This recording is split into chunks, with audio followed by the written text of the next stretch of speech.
My phone rang at 11:47 on a Tuesday night. An unknown number from an area code I didn't recognize, and my thumb hovered over the decline button for almost 5 full seconds before something made me answer. If I had waited one more second, if I had let it go to voicemail like I did with every other unfamiliar number that month, I would never have found out that my mother was dying. I would never have learned that her own brother was stealing millions from a family she built from nothing. And I would never have discovered that the woman who gave me up for adoption 34 years ago had spent the last decade of her life searching for me. If you're new to The Quiet Rise, welcome. Every week, we bring you real stories about second chances, hidden truths, and the moments that quietly change everything. If stories like this mean something to you, go ahead and subscribe, because we share a new journey every single week. My name is Ethan Marsh, and before I tell you about that phone call, I need you to understand who I was in the months leading up to it. Because the man who answered that phone was already standing on the edge of something. I was 34 years old, laid off from the machine shop where I'd worked for 11 years. After the company got bought out and half the floor got cut in a single Friday afternoon meeting, my wife, Rachel, was 7 months pregnant with our first child.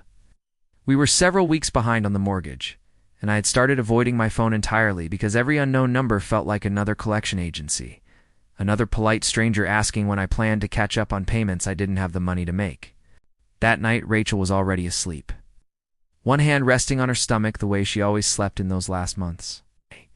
And I was sitting at the kitchen table with a stack of bills I'd already looked at 100 times, as if staring at them long enough might change the numbers.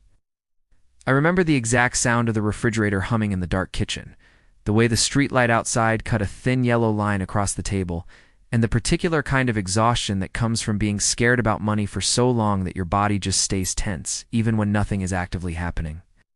We were several weeks behind on the mortgage. I'd started avoiding my phone entirely, because every unknown number felt like another collection agency, another polite stranger asking when I planned to catch up on payments I didn't have the money to make. Losing the machine shop job had felt, at the time, like the worst thing that had ever happened to me. I'd worked there since I was 23, started on the floor running a lathe, worked my way up to shift supervisor, and I genuinely believed I'd retire from that place someday. When the new ownership came in and announced layoffs in a single Friday afternoon meeting, I remember standing in the parking lot afterward with 6 other guys I'd worked alongside for over a decade, all of us just staring at each other, not really knowing what to say. I applied to over 40 jobs in the following months. I got 2 interviews. Neither one worked out. When the phone rang, I almost didn't pick it up. I remember thinking, not tonight, I can't deal with one more person asking me for money I don't have.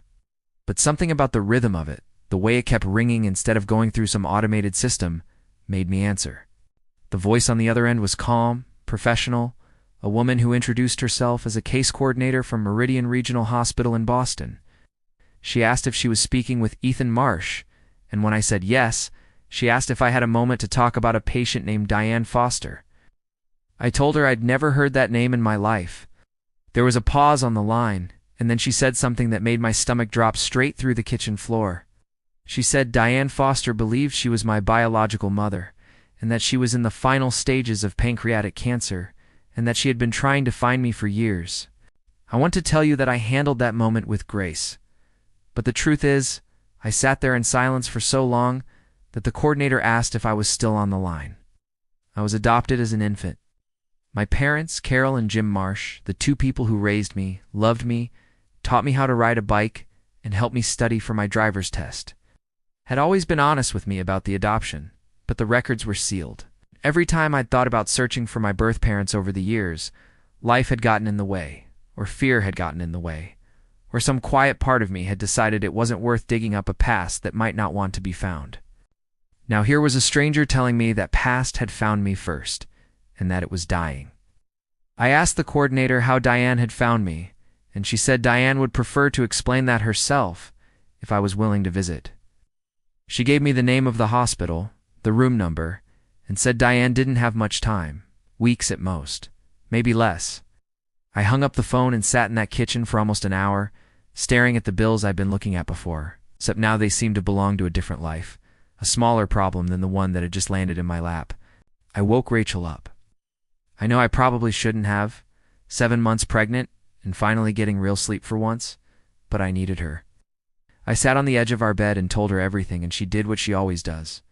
She listened without saying a word until I was finished, and then she took my hand and asked me one question. She asked if I wanted to go.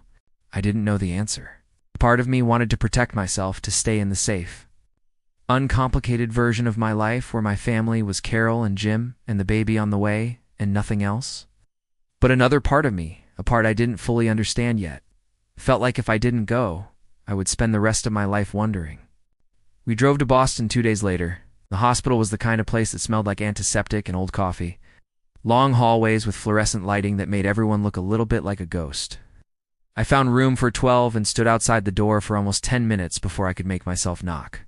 The woman in the bed was thin in a way that told me the cancer had already taken most of what it was going to take. Her hair was gray, cut short, and her eyes, when they found mine, filled with tears so fast it startled me. She said my name, not Ethan, but the name she must have given me at birth, and then she caught herself and said, "Ethan, sorry, of course, Ethan." I stood in that doorway and felt like I was looking at a stranger and somehow, impossibly, also looking at someone I already knew. She asked me to come sit in the chair beside her bed, and for a long moment, neither of us said anything. I remember noticing small details the way you do when your brain is trying to process something too big to hold all at once. The get well cards lined up on the windowsill, the untouched cup of orange gelatin on her tray table, the IV line taped to the back of her hand. She finally broke the silence by apologizing, over and over, for things that had happened before I was even old enough to remember any of it, and I found myself telling her she didn't need to apologize, even though some small part of me wasn't entirely sure that was true yet. Diane told me her story slowly, over the course of that first visit and several more that followed. She had been 17 when she got pregnant with me, the daughter of a wealthy Boston businessman named Walter Foster, a man who built a shipping and logistics company from a single truck into a regional empire. Walter Foster was, by every account Diane gave me, a man obsessed with reputation, and a pregnant teenage daughter did not fit the image he wanted the world to see. He sent Diane away to stay with a distant relative for the final months of her pregnancy, arranged a closed adoption through a private agency before she'd even given birth, and made it clear that if she ever tried to find the child or speak of what happened, she would be cut off from the family entirely. Diane told me she held me once for less than a minute before a nurse took me away, and that she spent the next 3 decades of her life carrying that minute around like a stone in her chest. She never married. She never had other children. She built a career instead, eventually taking over parts of her father's company after he passed away. And about 15 years ago, she started a charitable foundation in her mother's name, the Foster Family Foundation, which funded scholarships for kids aging out of the foster care system. An irony, she said, never stopped feeling personal to her. Around 10 years ago, Diane hired a private investigator to try to find me. Closed adoption records made it slow going, but eventually through court petitions and a lot of patience, she learned my adoptive name in the general area where I'd grown up. She told me she almost reached out then, but fear stopped her. Fear that I would reject her. Fear that showing up in my life would only hurt me. She said she carried that fear for years, until her diagnosis 3 months ago gave her a different kind of fear, one bigger than rejection. The fear of dying without ever saying she was sorry. I sat with all of that in silence for a long time. I wasn't angry at her, not really. Not once I understood the position she'd been in as a scared 17-year-old girl with a father who controlled everything. But I was angry, somewhere underneath the shock, at the idea that a family I never knew existed had made a decision that shaped my entire life, and I hadn't even had a say in it. Over the following 2 weeks, I visited Diane almost every other day. Rachel came with me sometimes, and Diane would light up every time she saw Rachel's growing belly, asking questions about names we were considering, about the nursery we were slowly putting together with money we didn't really have. There was something healing about those visits. Watching this woman who had spent 34 years grieving a decision she never wanted to make finally get the chance to ask about the life that decision had created. But about 3 weeks into knowing her, everything changed again, and this time, it wasn't grief that hit me. It was something closer to fear. I arrived at the hospital on a Thursday afternoon to find Diane, unusually quiet, her hands twisting the edge of her blanket the way people do when they're working up the courage to say something difficult. She asked me to close the door. Then she told me that her younger half-brother, a man named Richard Foster, had been managing the day-to-day operations of the Foster Family Foundation for the past 6 years, while she focused on the company, and that she had recently discovered irregularities in the foundation's financial records that she couldn't explain. She said she'd hired an independent auditor, quietly, without telling Richard, after a scholarship recipient's family had called to say a promised payment never arrived. The audit was still in progress, but preliminary numbers suggested that over the past 4 years, more than $2 million meant for scholarships and foster care support programs had been diverted into shell accounts that traced back to properties Richard owned personally. I asked her the obvious question: why hadn't she confronted him already? Diane's answer chilled me. She said Richard had recently filed paperwork with her legal team requesting she undergo a competency evaluation, citing her declining health and what he called concerning changes in her If that evaluation found her incompetent, Richard, as the foundation's operating director and the only other foster family member with legal standing, would gain emergency control over both the foundation and significant portions of her personal estate, including whatever she intended to leave behind. And she told me, with tears sliding down her thin face, that she believed Richard's real motivation for pushing the competency filing right now, in her final weeks, was that she had recently updated her will to include me. I felt the floor tilt under me again, the same way it had the night of that phone call. I told her I didn't want anything from her, that I hadn't come to Boston looking for money or an inheritance. And she nodded, like she already knew that. But she said it didn't matter what I wanted. What mattered was that Richard believed I posed a threat to the money he'd been quietly stealing for years, and that he was moving fast to make sure neither she nor I could stop him. That night, I couldn't sleep. Rachel found me sitting in the nursery we were building, staring at an unfinished crib in the dark. And when I told her everything Diane had said, she asked me the same question she'd asked weeks earlier. Did I want to get involved? This time, the answer came faster. I told her that somebody had already made one decision for my life without asking me. 34 years ago, and I wasn't going to stand by and let another foster family member make decisions that hurt someone I was just starting to know. I called a lawyer the next morning, a woman named Patricia Nugent, who specialized in estate and non-profit fraud cases, referred to me by Diane's own attorney, who admitted quietly that he suspected something was wrong but hadn't had solid enough evidence to act. Patricia agreed to review everything the independent auditor had found so far, and within a week she confirmed what Diane feared.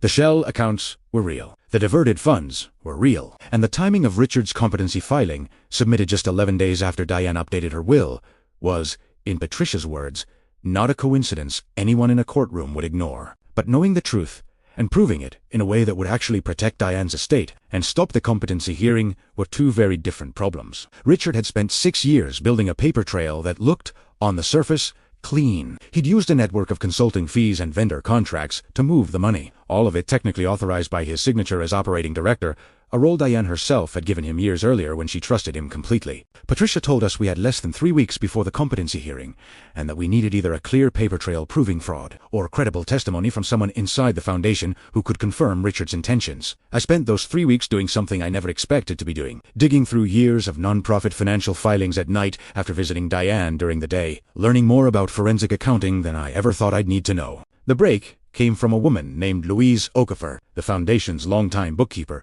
who Diane had mentioned once as someone she trusted completely. I met with Louise at a coffee shop near the foundation's offices, and at first she was guarded, clearly nervous about discussing her employer's finances with a man she'd never met who claimed to be Diane's long-lost son. But when I showed her the printouts Patricia and I had compiled, the shell accounts, the vendor names that traced back to properties in Richard's name, something in her expression shifted. Louise told me she had noticed some of these same irregularities, almost 2 years earlier, and had raised concerns with Richard directly. He told her the accounts were part of a new investment strategy for the foundation's reserve funds, something Diane had approved verbally, and instructed Louise not to bring it up with Diane directly, because she was, in his words, too busy with the company to be bothered with routine financial strategy. Louise admitted she'd had doubts, but Richard was her boss, and questioning him felt like risking her job for a hunch she couldn't fully prove. She told me about the culture at the foundation under Richard's management, how he'd slowly replaced longtime staff with people who never questioned his decisions, how meetings had become more about Richard presenting numbers than anyone actually reviewing them, how the annual audits had somehow always been handled by the same small firm that Louise later learned had close personal ties to Richard through a mutual friend. None of it, on its own, would have proven anything in a courtroom. But together it painted a picture of a man who had spent years quietly building a system where nobody was positioned to catch what he was doing. I asked Louise if she still had any of her original notes from 2 years earlier, emails, memos, anything that showed her raising those concerns before Richard shut the conversation down. She said she might, buried somewhere in an old work email archive she hadn't accessed since switching to a new system. The foundation adopted the following year. It took her 4 days to find them. 4 days that felt impossibly long with the competency hearing approaching. But when she finally sent them to Patricia, they were exactly what we needed. A time-stamped record showing Louise raising specific, detailed concerns about the same shell accounts the independent audit had now confirmed, and Richard's own email response instructing her to stop discussing it and never mention it to Diane. Patricia said that email alone changed everything. It wasn't just evidence of fraud anymore. It was evidence that Richard had actively concealed the fraud from Diane and instructed an employee to keep her in the dark, which meant his sudden concern about Diane's mental competency, timed perfectly with her decision to include me in her will, looked less like genuine worry, and more like a calculated move to seize control before anyone could stop him. I visited Diane the evening we received Louise's emails, and I watched her read through them with an expression I'll never forget. A mixture of heartbreak and something that looked almost like relief. The relief of finally having proof for something she'd feared was true, but couldn't yet name. She asked me if I would be willing to speak at the competency hearing, not as her biological son claiming some emotional connection, but as someone who had independently helped uncover financial evidence that directly contradicted Richard's claims about her mental state. I told her yes, without hesitation. The hearing took place on a gray Wednesday morning in a courtroom that felt smaller than I expected, all wood paneling and quiet tension. Richard sat across the room with his own attorney, a man in an expensive suit who kept glancing at his phone. And when Richard's eyes met mine for the first time, I saw something flicker across his face. Not guilt exactly, more like calculation. The look of a man recalculating odds he thought he'd already won. I sat next to Rachel in the second row, my hands sweating despite the cold air conditioning, watching Diane being wheeled in by a hospital aide since she was too weak by then to sit upright for long without support, even in that condition. Dressed in a simple cardigan someone had helped her put on that morning, there was something unshakable in the way she held herself, chin up, eyes steady, like a woman who had already decided she would not let her brother win this, no matter what it cost her physically to be there. Diane's attorney presented her medical evaluations first, 2 independent doctors confirming that despite her physical decline, her cognitive function remained fully intact, sharp even, according to one doctor's notes. Then Patricia presented the financial evidence, walking the judge through the shell accounts, the vendor contracts, and finally, Louise's emails from 2 years earlier, the ones showing Richard actively suppressing internal concerns about the very transactions now under investigation. At one point, Richard's attorney tried to have Louise's emails excluded, arguing they were outdated and irrelevant to a competency determination happening in the present. The judge overruled the objection almost immediately, stating plainly that evidence of a pattern spanning years was exactly the kind of context a competency hearing needed, especially when that pattern directly involved the person requesting the competency evaluation. I watched Richard's attorney's jaw tighten slightly at that, and I felt, for the first time since the whole ordeal began, a small flicker of something like hope. Richard's attorney tried to argue that the financial irregularities were unrelated to the competency question, that his client had simply been exercising reasonable concern for his sister's well-being, given her terminal diagnosis. But the judge, a woman with sharp eyes, who had clearly read every page of the filing beforehand, asked Richard directly why he had instructed his own bookkeeper to conceal financial concerns from Diane if his only motivation was her well-being. Richard didn't have a good answer. I watched him shift in his seat, his composure cracking just slightly, enough for everyone in that courtroom to see it. The judge dismissed the competency petition that same day, ruling that the evidence presented not only failed to support Richard's claims, but raised serious independent concerns about his management of the foundation's finances. She referred the matter to the state attorney general's office for further investigation into potential fraud, which meant Richard was now facing something far more serious than losing a legal dispute with his dying sister. He was facing possible criminal charges. I want to tell you that the moment felt like triumph, but honestly, watching a man I'd only known for a few weeks realize his entire scheme was collapsing didn't feel like victory so much as sadness. Sadness for Diane, who now had to reckon with the fact that her own brother had been stealing from a foundation built in their mother's memory, robbing from the very foster kids the foundation existed to help. After the hearing, Diane's health declined quickly. The stress of the legal battle, even though we'd won, seemed to take whatever strength she had left. I visited her almost every day in those final weeks, and our conversations shifted away from lawyers and financial records towards something quieter and more personal. She asked me about my childhood, about Carol and Jim, and I found myself surprised at how much I wanted to tell her, how much it seemed to matter to her, to know that the life she'd been forced to give up had turned out okay, that I'd been loved, that I'd become someone she didn't need to feel ashamed of missing. She told me things too, about my biological father, a boy named Marcus she'd dated briefly in high school, who had no idea I existed and had passed away years ago in a car accident, about her own mother, my biological grandmother, who died when Diane was in her 20s, and who Diane said would have loved to meet me. She showed me old photographs, black and white pictures of a woman with my same jawline, my same slightly crooked smile, and something about seeing that resemblance in a stranger's face made the whole thing feel real, in a way it hadn't fully felt before. Rachel gave birth to our daughter, Grace, 3 weeks after the hearing. I brought pictures to the hospital the very next day, and Diane held her phone with shaking hands, staring at photos of a granddaughter she would never get to hold in person, because by then she was too weak to leave her hospital bed. She asked if she could see Grace once.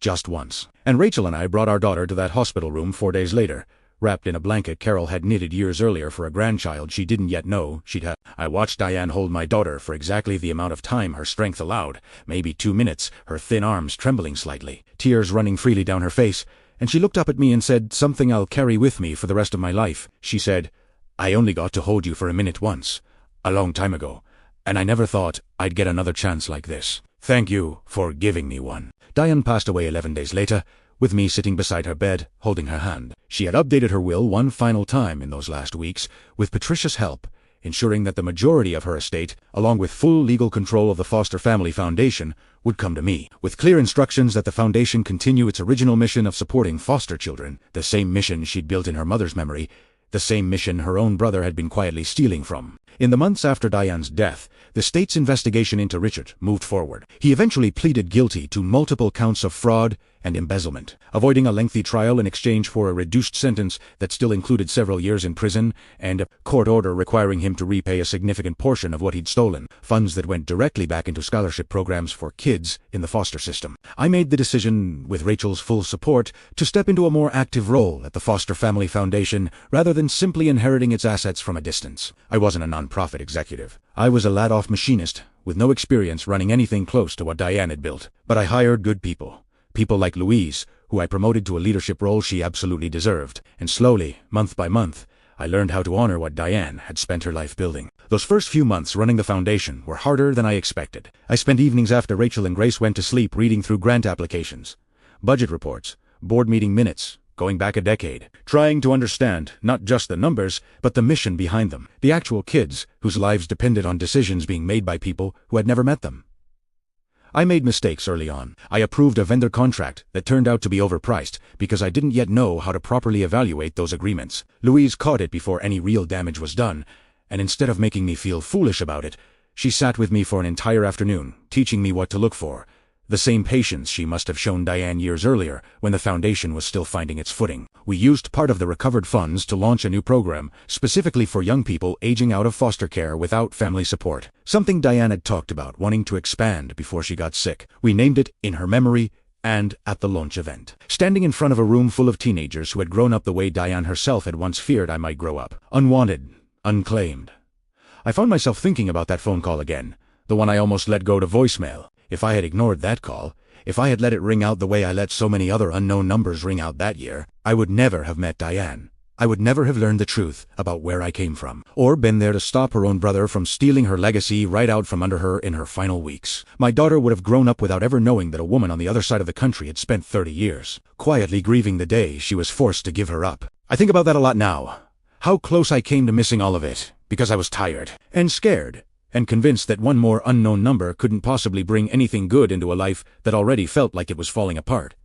But it did. It brought a mother I never knew I needed, a truth about my own history I never expected to find, and a purpose I didn't know I was looking for, all wrapped inside a phone call I almost let go to voicemail. Rachel and I still visit Diane's grave sometimes, out near the small Massachusetts town where she grew up, and we bring Grace with us, now that she's old enough to walk on her own 2 feet between the headstones, completely unaware of how close she came to never knowing any of this story at all. I tell her about her grandmother sometimes, even though she's too young to fully understand, because I want her to grow up knowing that sometimes the most important moments in life arrive disguised as inconvenience, as an unknown number ringing late at night when you have every reason in the world to let it go. So I'll ask you what I've asked myself so many times since that Tuesday night. What would you have done? Would you have answered a call from a number you didn't recognize at nearly midnight during one of the hardest years of your life? I'd genuinely love to know what you think. So leave a comment and tell me. And if this story meant something to you, please consider sharing it with someone who might need to hear it today. Thank you for spending time with The Quiet Rise. I'll see you in the next story.